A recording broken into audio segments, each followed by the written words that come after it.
Welcome everyone to this new Biohazard session. So today we'll have the talk of Ulysse Herbach and Eugenio Cinquemani. And we start with Ulysse Herbach, who will talk about inferring gene networks with single-cell data. And Ulysse is from Nancy. Please, Ulysse. Thank you very much, Aline. And thank you to all the organizers for this meeting. So I do some kind of organization too, so I know it's very difficult at the moment, but it's very nice of you to organize that kind of event. So yes, and also maybe I have a bit too much stuff to talk about, so please don't hesitate to interrupt me. And I think the more you interrupt me, the best it will be. So the better it will be. Yeah, I'm going to talk about a general topic, if you want, which I think is a good thing, is about reuniting in some way statistical inference with mechanistic modeling. And I think in biology it's becoming more and more popular, and I really like this direction, I think. So for my topic, it will be about gene regulatory network, and especially using single cell data. So I will describe this just now. So the biological context is we want to ask the question, how do cells make decisions? Which may seem a bit weird as like that. If you think about the very basic diagram of molecular biology related to the central dogma, if you think about DNA as just a sequence of letters, so if you think about a cell as a basic interpreter, a code interpreter, for example, the cell does not have to make decisions, it does just read the code, basically. But maybe many of you know that nowadays this diagram is looks very simplistic, and now we have a deeper point of view. And for example, it's necessary to have a new point of view to be able to explain cell differentiation, for example, basically from a stem cell to a mature cell, because stem cell and mature cell have the same DNA, but they don't behave the same way.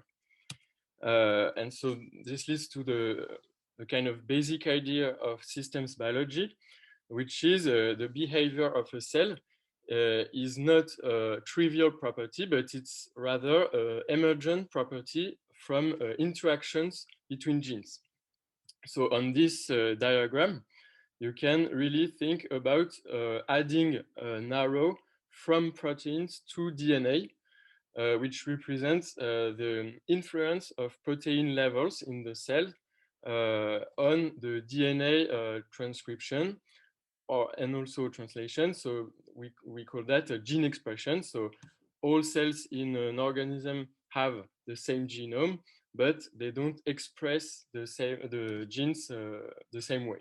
They don't have a reason to do it exactly the same way. And usually they don't do it exactly the same way. So that's differentiation.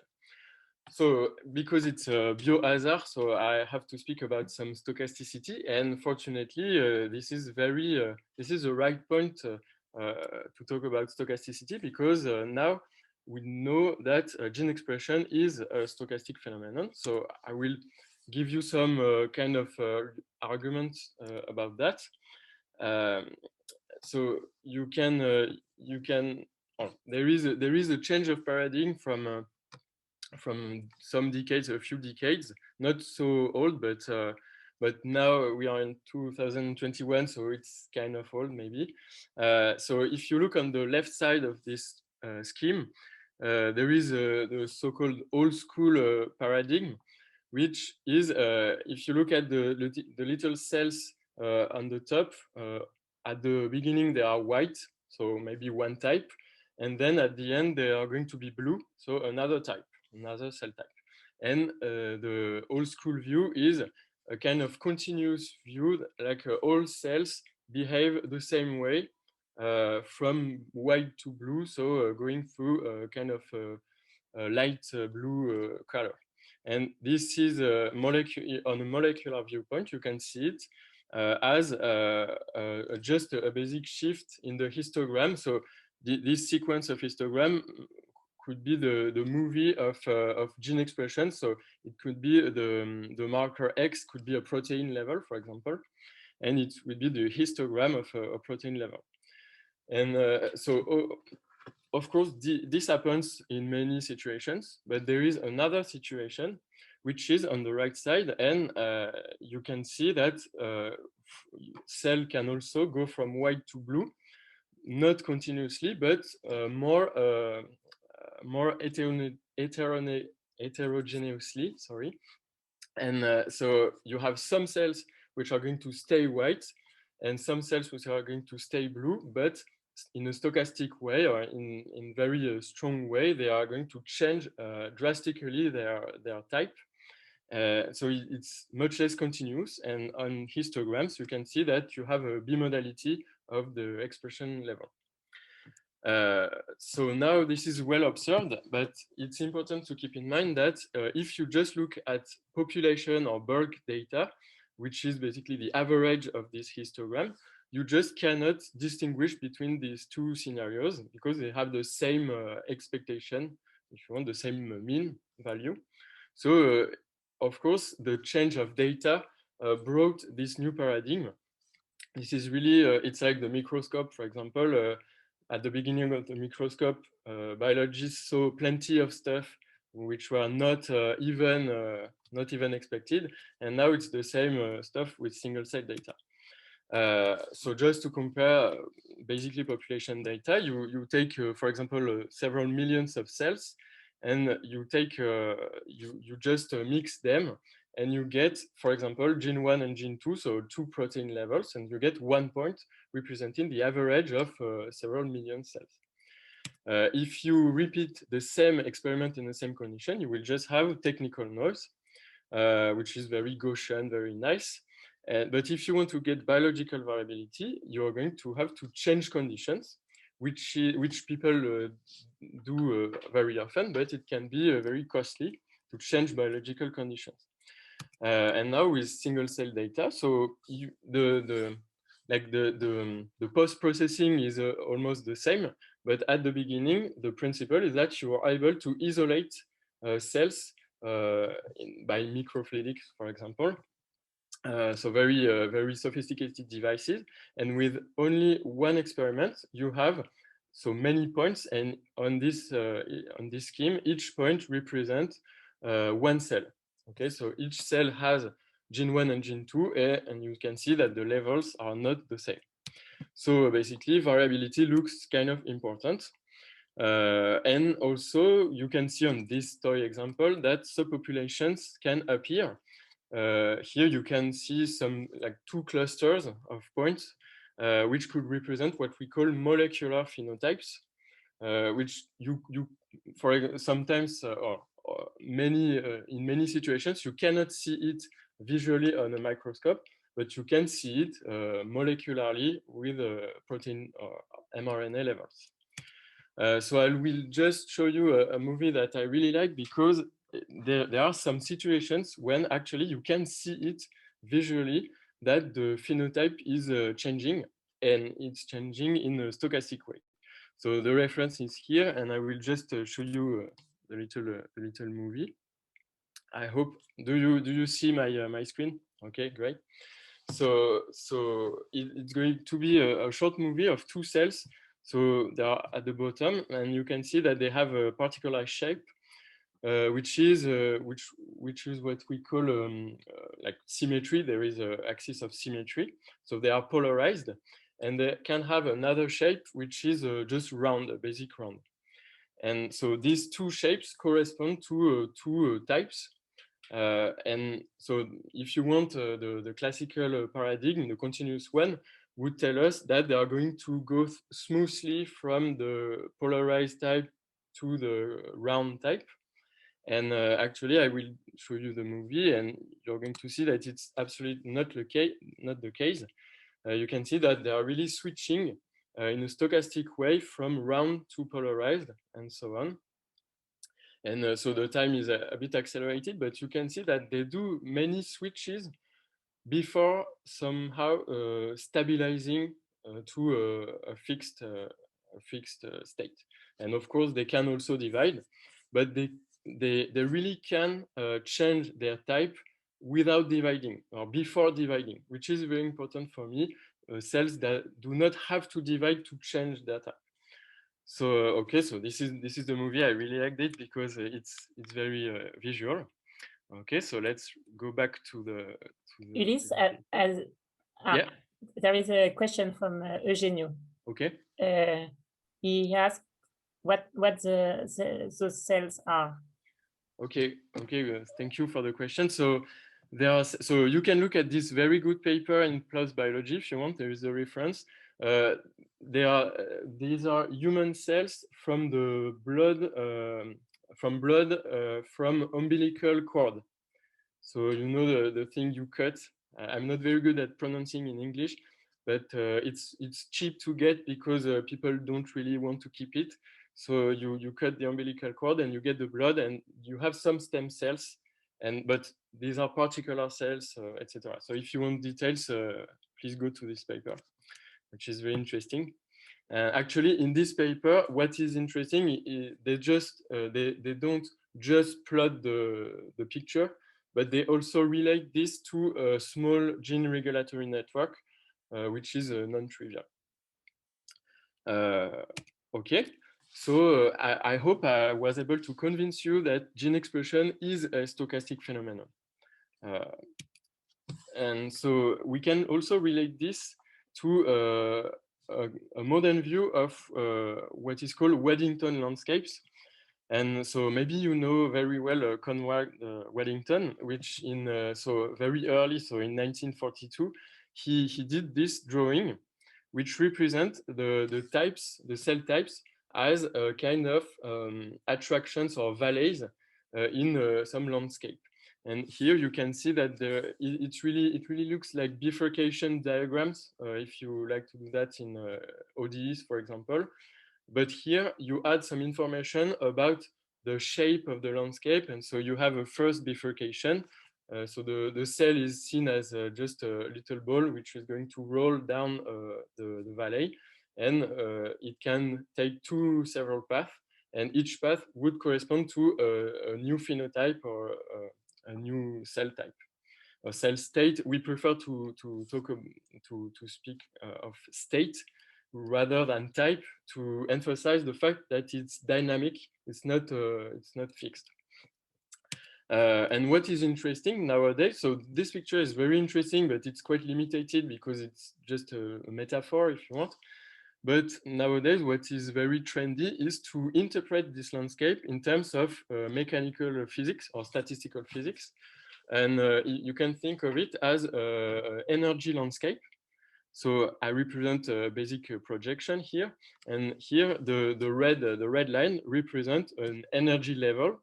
So cells are going to be more easily attracted by lower energy levels. So then you can interpret those basins, those local minimums of energy, as cell states. And if it's very, very stable, you can call it a cell type, because it's not going to change, or it's going to change with a very, very low probability. And of course, if you take minus, so the exponential of the minus of this red curve, you get a probability up to a multiplicative constant. You get a well-defined probability. So it's just equivalent to see the red curve or the blue curve. And of course, if the cells are in a low energy level, it corresponds to the fact that many cells, or it's highly probable that you can find a cell in some particular state. Okay, so those pictures are equivalent. So this is going to be my paradigm. So if you want, it's a way to interpret the Waddington landscape in terms of well-defined probability. Okay, so now I have a very pragmatic statistical question, which is I can have some gene expression levels, some data, which is, as I told you before, the really trendy single cell data. So on the left part, you have a big table with where each column represents a gene and each each row represents a cell. Okay, so you have many rows, so many different cells, and for each cell you have several genes expression levels. So if you do, for example, RNA sequencing, you can have basically thousands or 10 or 20,000 genes. And so the big question is how you go from this to the gene regulatory network, which you would like to infer. So there are plenty methods because the data is huge at the moment. And so the biologists just want to interpret it because it's in high dimension. So there are many tools to do this. But everyone is facing what we could call the gold standard dilemma, because actually it's very easy to generate networks or graphs, directed graphs, using the data. You have many methods. Basically, you can try a correlation, linear correlation, for example, and you add a link if there is a correlation between two genes, for example. So it's very easy to generate networks, but it's very hard to check if the network inferred like that correspond to some biological reality. And of course, when we speak about gene regulatory networks, we have to keep in mind that it's a model of the reality, and it's obviously oversimplification of the reality, but it could be a useful tool to represent graphically some real biological phenomena. But the problem with that is that if you use real data, so it's going to be realistic, but you will be never sure of the real network, because usually the gold standards always come from a previous inference step. So you don't have the real gold standard with real data. So what we often do is we simulate data. So we build a model of the network, and then we simulate it, and we try to go back using the inference algorithm. We try to go back and check if inference results correspond to the real network. So you have the true network, but maybe your data is going to be very unrealistic. And it's actually, I think it's it's a big problem at the moment. And of course, many teams are trying to develop some realistic simulation tools, if you want. So some realistic tools to simulate data. And so my approach in this presentation is the following. So I'm going to build a mechanistic model of a gene network. So it will be stochastic. And then I will try to calibrate this model. And because of this mechanistic setting, calibrating the model will be equivalent to inferring a network, because I will see a network as a kind of parameter of the mechanistic model. So I think this kind of approach is not new in biology, and it's going more and more, it's getting more and more used to see the inference stuff as model calibration. So, but maybe it's kind of not so common in the regulatory network community. So then, okay, so what kind of stochasticity? Because it cannot be anything. So so we do have some very realistic data coming, for example, from a digital droplet PCR, which is assumed to be a very precise method to measure precise mRNA and protein quantities within cells. So on the left, you have some levels, some mRNA levels of the CD147 gene. And on the right side, you have the same thing, but for protein levels. And what I want to emphasize is that, contrary to typical RNA-seq data, if you do things very quantitatively, you have quite high levels of mRNA. You don't just have 1 or 2 or 3 mRNA molecules per cell. You have potentially hundreds of mRNA copies per cell. And also for proteins, it's much more, but this was already known. But I think for mRNA, it's not so well known that the real mRNA numbers are quite high actually. And you can see that if you try to fit a Poisson distribution, so this is the blue curve, it's just not realistic. But what is more realistic is a gamma distribution, which is the red curve.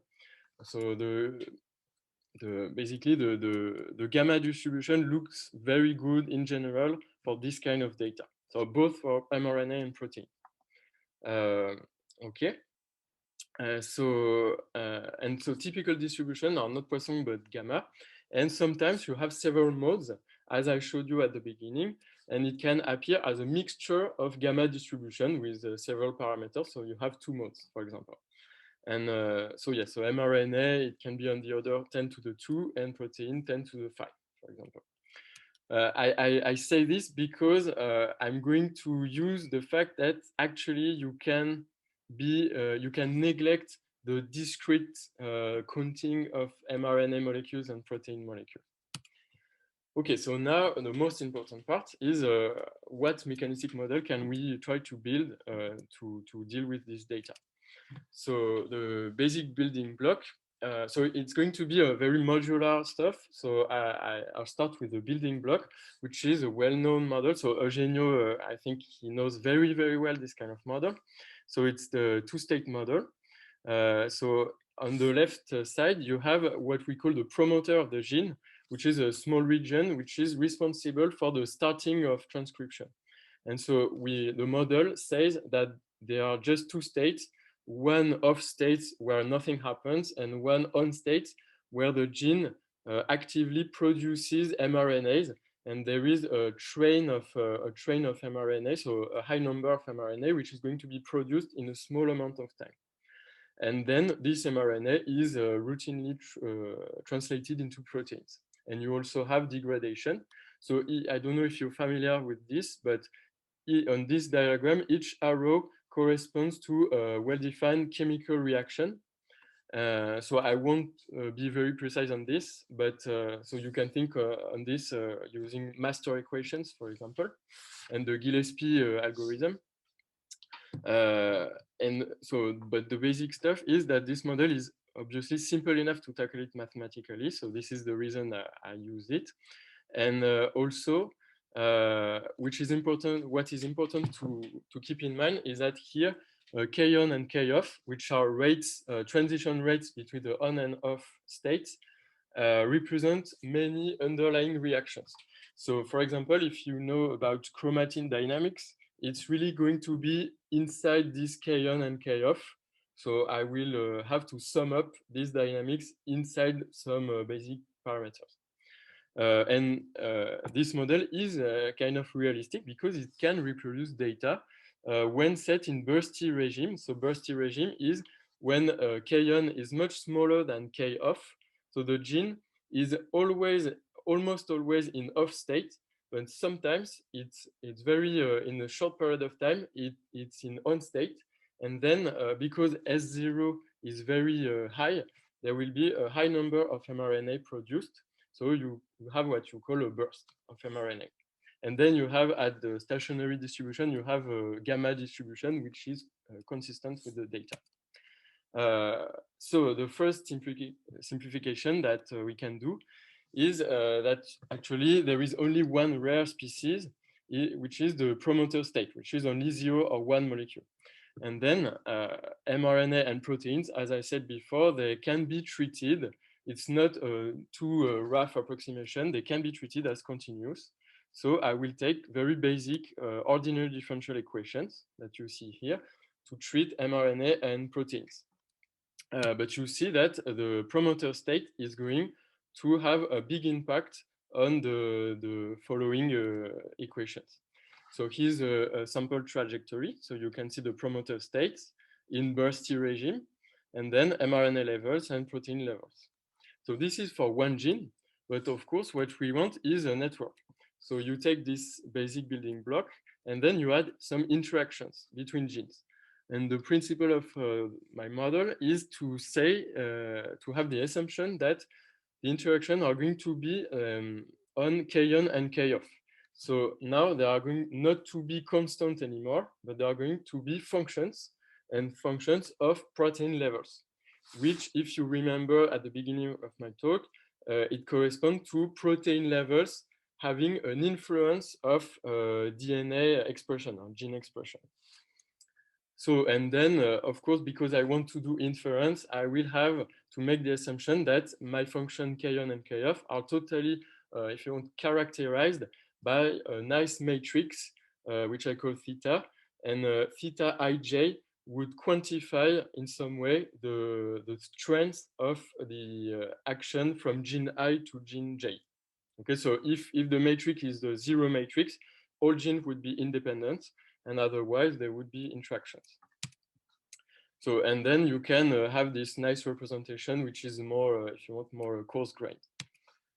Okay, so if you want some, they are not going to be very complicated math in my talk, but if you want the basic equations, it's this.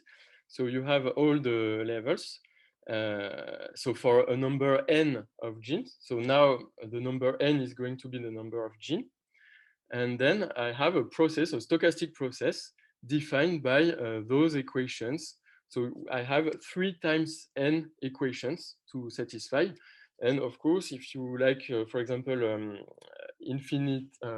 generator of process, you can translate this equation into the generator language, generator of the process. So what we can do in a rigorous way is we know that this process is a PDMP, so piecewise deterministic Markov process, because of the ODE part. And also an important result is that it's ergodic when K-on and K-off are continuous functions which are non-zero, just to keep the thing mixing, basically. And I will use this ergodic property because I will use the steady state distribution. Excuse me, Ulysse. Yeah. In K-on and K-off, there are the theta also. Or... Yes. Yeah. It's so here I just omit them in the notation, but yes, K-on and K-off have the theta parameter. Okay. Yes. Thank you. Thank you. And also an interesting result, which maybe many of you know because it's a kind of classical averaging result, is that there is a particular regime when you get a deterministic limit of the stochastic process. So what is this regime? It's when, which is realistic biologically, it's when the promoter and mRNA part, so the promoter switching and, or if you want just the promoter switching part, is very fast compared to the protein dynamics. So if you go back, it just means that the protein degradation rate, so which is called D1 here, is very small compared to K-on and K-off. So it means that proteins are quite slow. So they will just see the average of the promoter state. They won't see exactly the promoter state, they will see the average. And then you have a rigorous result by Fagionato and co-authors, which says that at the limit, the protein process follows a well-defined ordinary differential equation system, which is so derivative of p equal to phi of p, when where phi is a very nice function. You can see it here, where you can see K-on over K-on plus K-off, which is exactly the average of the promoter state. And what is interesting is that here you can expect where the attractive states are going to be, because biologically the proteins are typically slower than promoter. So this is going to be the reason for the attractor states, or the, if you want, the low energy levels. It's going to be precisely the fixed states of this deterministic system. Okay, so p equal to phi of p equals to 0 here. Okay, so that's it. And if you want to be a bit more precise, you have a diffusion limit, which you just have a kind of Brownian motion. So you can do this.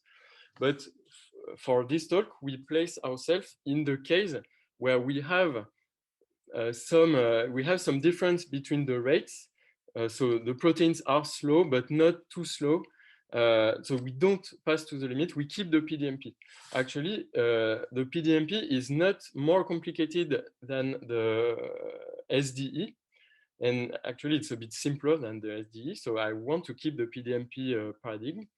And also in practice, you can keep in mind that on average, the ratio or my small parameter, which would have to tend to 0 to get the exact deterministic limit, actually in practice, this parameter is only equal to 0.2, which is small but not 0. So it's not really sure that the deterministic limit is realistic.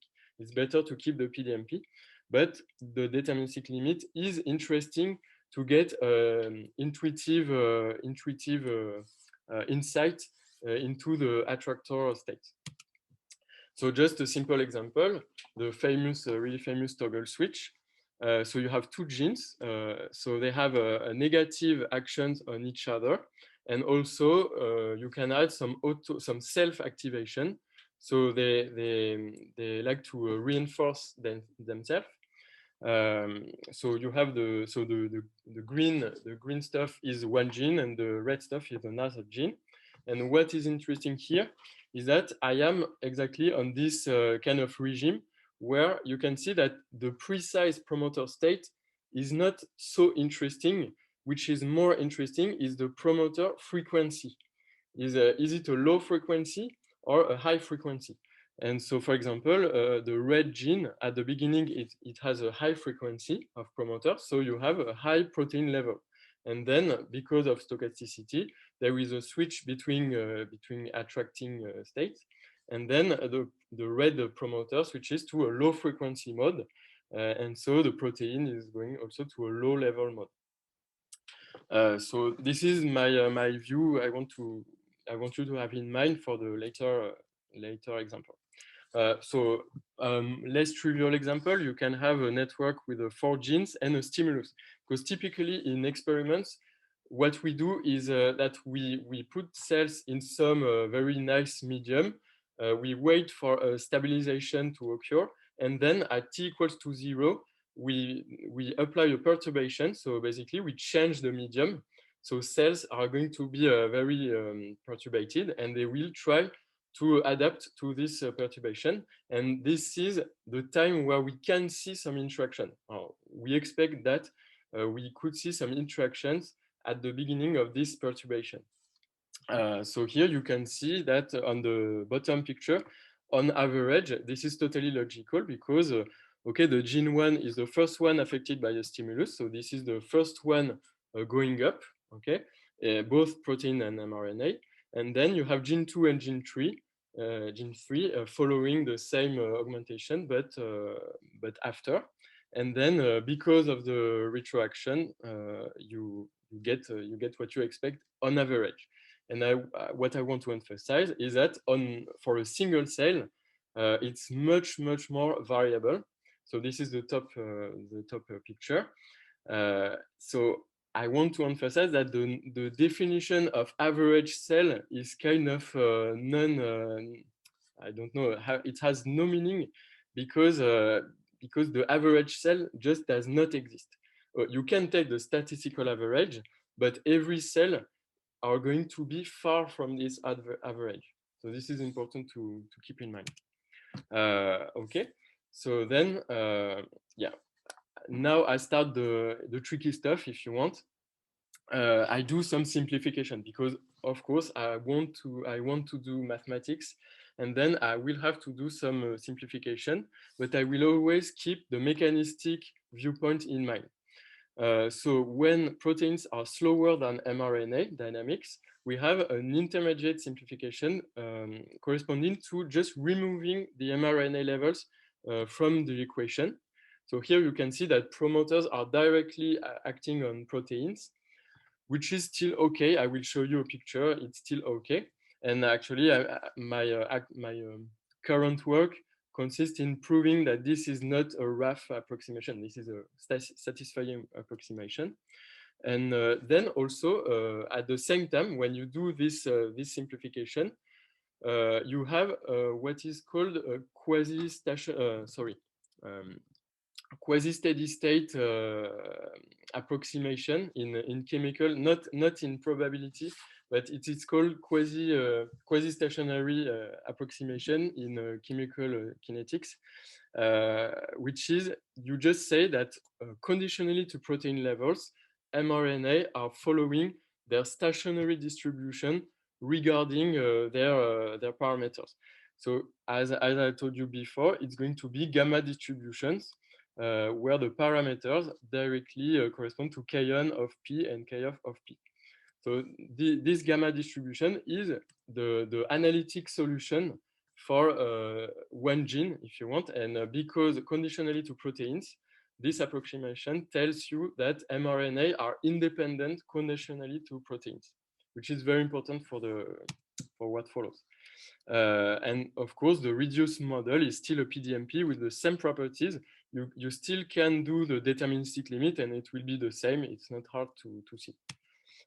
So yeah, maybe to try to convince you about that, here are 4 possible models, and I'm arguing that they are quite the same at the end. So on the left side, you have discrete models. So it's the well-known Gillespie setting, if you want. It's the exact simulation. So you simulate every molecule jump, every molecule quantity. And on the right side is the hybrid approximation, which corresponds to PDMPs. So, okay, you can see that it's not so far from each other. And so I'm going to use the right side for modeling. And also the difference between B and D is exactly what I call the reduced model just before, which is removing mRNA from the model. And you can see, okay, the blue curve are different, but not too much. It's okay. You can think of it as a first order approximation to the two-stage ODE. So that's it.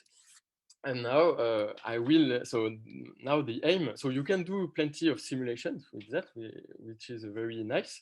Because of PDMPs, it's quite fast to simulate. So you can really easily simulate thousands of genes with that.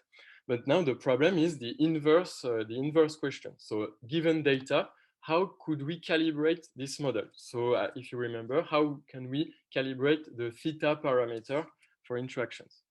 So I will be fast because I think I was a bit slow at the beginning. So I will talk about it quite fast. But the idea is that I will use a very, very rough approximation used in physics, which is called a self-consistent proteomic field approximation, which is a big word for something very simple. I will show you after that. But it's extremely rough, but it's totally analytical. So you will have explicit formula for the joint distribution of mRNA and protein, which is perfect because that's what we want.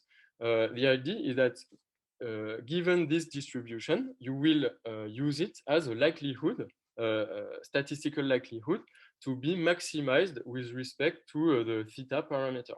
So after that, it will be classical statistics, maximum likelihood estimation, etc.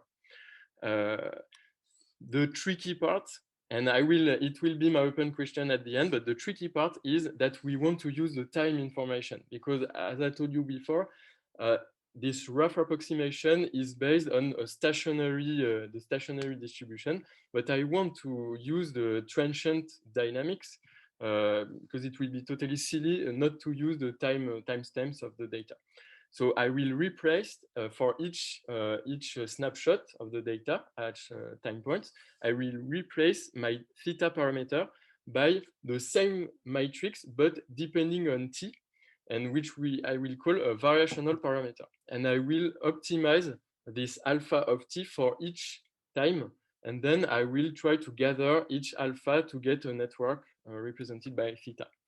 Okay, so and if you want more details, because the problem is that at the moment we do not observe protein levels. We observe mRNA levels. For many genes, you only have that at the moment. So this is a typical hidden variable model, or if you want, a hierarchical model, where Y here representing protein levels is a hidden variable, but it's heavily influencing the X variable, which is the observed data, which is mRNA levels. And so if you look at this model, you can see that conditionally to Y, the X are independent, which is represented by the product. And the special part here is that what is in blue is exactly the rough approximation. So if sigma was a constant, then all these equations would represent well-defined probability densities and gamma distribution, you can guess. But actually, the main stuff is that sigma is not going to be a constant. It's going to represent exactly my function k-on. So here is the model. I take a sigmoid function for k-on. So you can check that it's logical to have this form. For example, if alpha ji is positive, it means that sigma I is going to be an increasing function of yj, which means that the gene j is positively influencing the gene I. So this function is very nice. But now that you say that sigma is a function, the first equation here, so the probability of y is actually not a probability, because if you integrate, so it's positive, but if you integrate it, it's not equal to 1. So it's what physicists call a pseudo probability. And so this is very rough, but I will show you just after that numerically it looks very well. So for people who are very used with statistics in high dimensions, you can think of it as a pseudo likelihood. It's very similar to what we call a pseudo likelihood in statistics. And so the approximation, more precisely, it corresponds to the fact that we have locally independent promoters, but they are subject to a common proteomic field. So this is, I'm not convinced as a mathematician, I'm really not convinced by this argument, but intuitively, it means that proteins, if you look on a very small time scale, it's almost like proteins who are independent conditionally on their promoter frequency. You remember with the toggle switch, we had two frequencies, and if you look at on a small time scale, you can say that the frequency is constant, so it would correspond to the fact that sigma is a constant, and if sigma is constant, then it's well defined. So this is a very heuristic, if you want, but it's still very interesting. And I have there is no many mathematical results on that, but there is still one. It's the fact that you have a concentration result on this function, which is, I repeat, it's not a true probability distribution. But if you take the same limit as you remember the deterministic limit, so protein dynamics are going to be very slow compared to the other, then this pseudo probability is going to concentrate around a sum of Dirac masses, so deterministic stuff, but the sum of this, or the states of these Dirac masses, are precisely the fixed point of my previous deterministic system.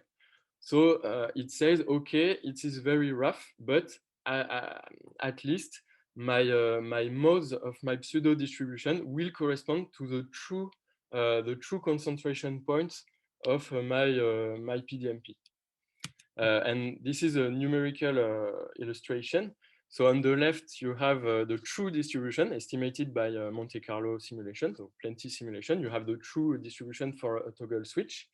And on the right side, this is the self-consistent approximation. So I hope it's convincing. Of course, it's a very it's a very simplistic setting because I have two genes with a symmetric interactions.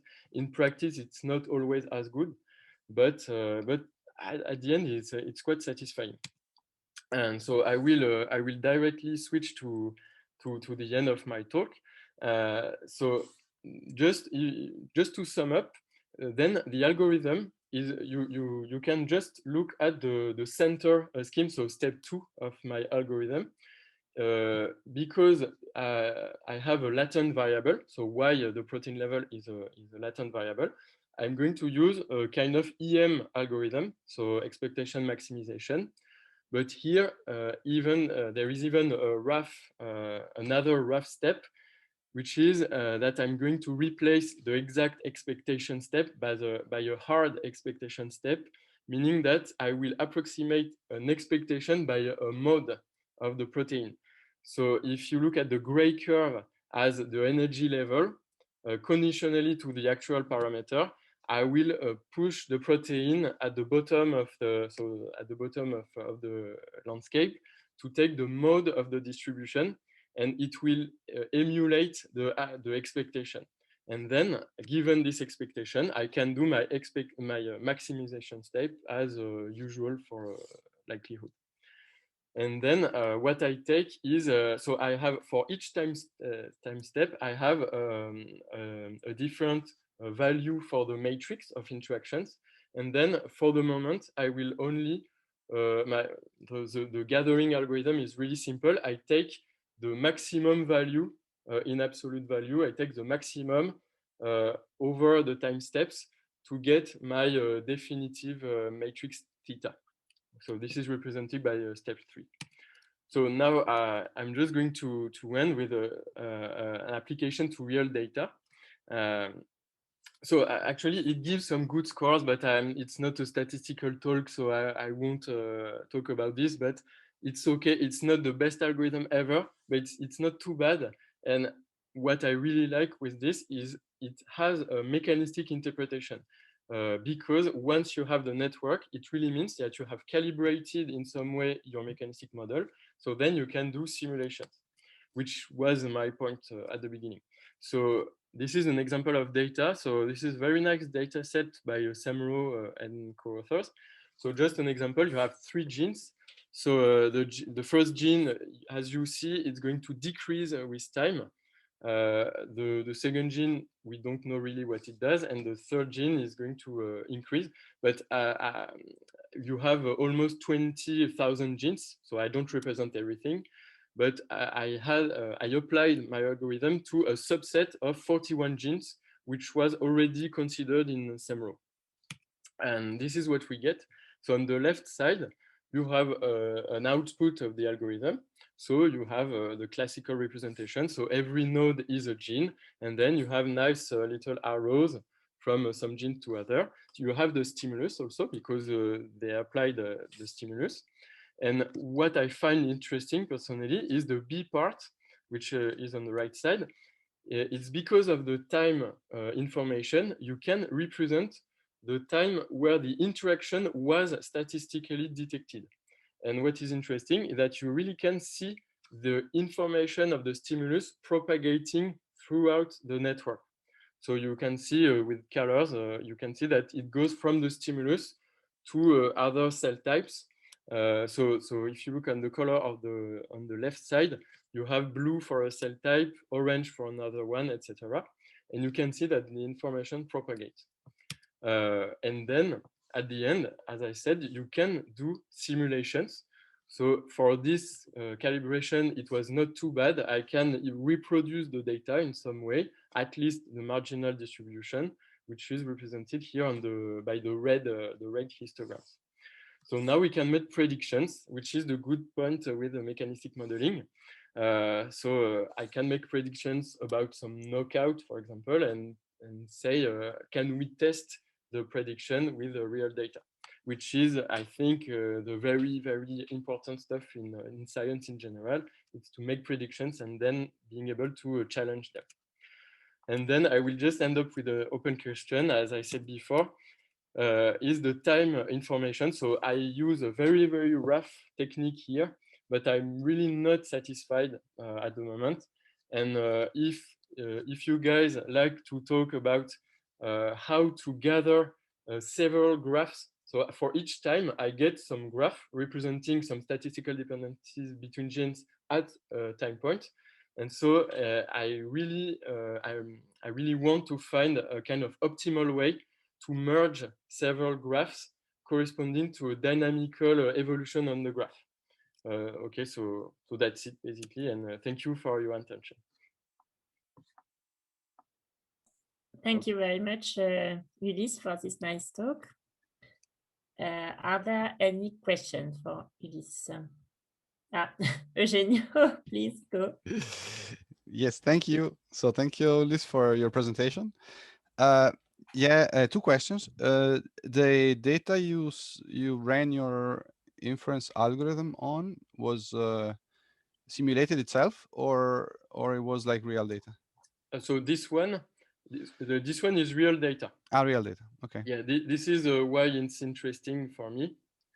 You can check the paper. It's a very nice paper, and they do a very sophisticated analysis themselves.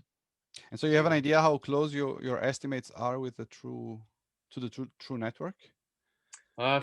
It's the problem is the true network is that we don't know it. Yeah, so, but biologists have hypothesis at least.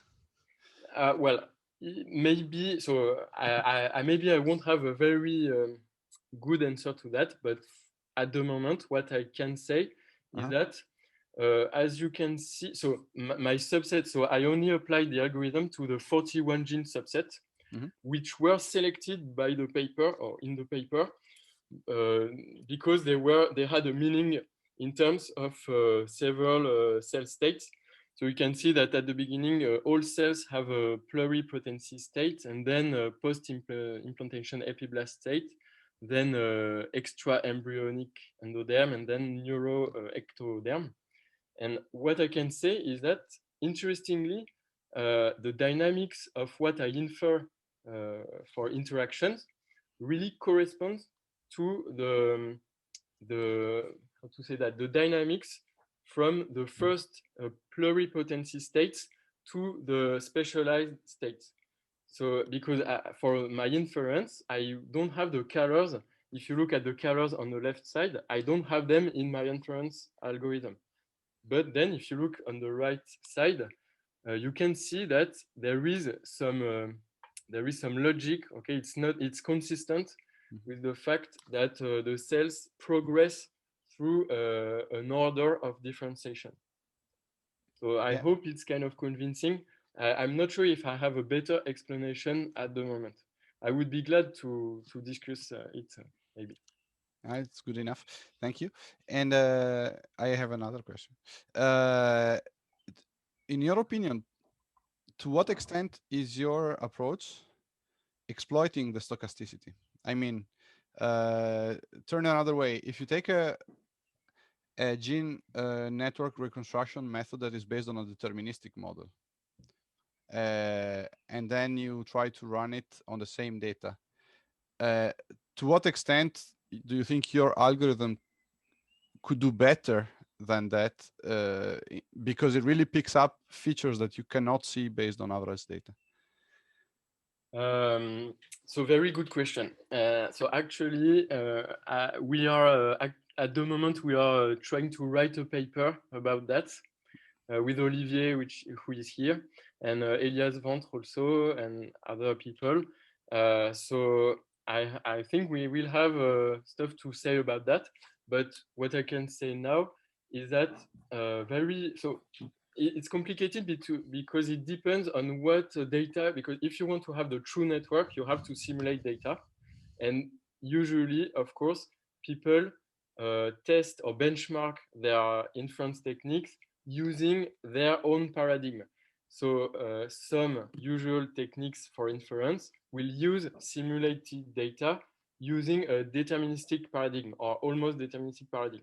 So what I can say is that if you take the PDMP to simulate the data, which I recall is very more realistic than ODE formalism to simulate data, then the classical methods do not perform very well. It performs less well. So at least I think for how to say that, I think it can exploit more the statistical. It can get more statistical power. Well, sorry. Let me reformulate this. If you use a proper paradigm, which is very stochastic, then I think it will be easier to build inference algorithm which raise more statistical power. That's my point. But yes, it really depends on how you simulate the data. For example, this kind of data, you can see it's okay to fit a gamma distribution. And typically, if you just look at the marginal distribution, some people have a deterministic paradigm, and they compute some ODE solution, and then the only way they are able to fit the data is to add a noise which has a gamma distribution or a negative binomial distribution. If you remember some previous talk, negative binomial is exactly a mixture of gamma Poisson. So it's always gamma, but some people just add the gamma distribution at the end as a totally random noise, whereas in the PDMP setting, this gamma distribution appears as a marginal distribution, but you also have some statistical dependencies or correlations between genes, which I think are very important. So that's my answer. Okay, thank you. Thank you. One more question, maybe? Yes, Olivier.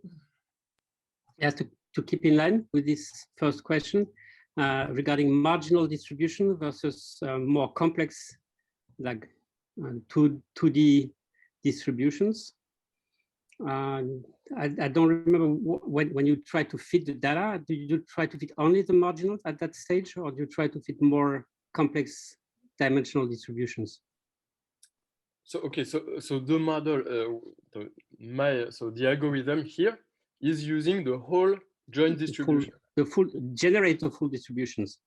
No, it also uses it for inference. For inference as well. Okay. Yeah, but of course I cannot say that the fit is perfect. So that's the point. It's exactly this image is that okay, I can say that my marginals are well reproduced, or somehow well reproduced, but I would need to plot also some joint distribution to check. Did you ever try that? Plotting joint distributions, yes, like 2D I distributions? do this. Yeah, okay. Yeah. And because that's probably something for which classical algorithm would not be able to, right? Yes. I mean, if you want to compare, maybe that's where we should go also as a comparison system. Okay. We should put this in the paper. Yeah, I think so.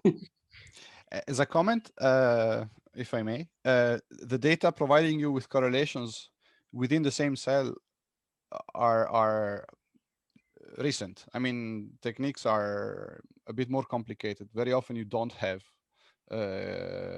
multidimensional distributions in your data. You often have just the marginals. And here you are, now I understand you're actually using those multidimensional distributions, which is an advanced technique, and it's I also believe it's single cell RNA-seq, Eugenio. That's classical single cell RNA-seq. Yes, but time lapse in single cells. Yeah, okay, I see the point, but it's really, you how to say that, it's the no free lunch stuff, is that either you have plenty of genes and plenty of cells, right, but you don't have the trajectories of cells.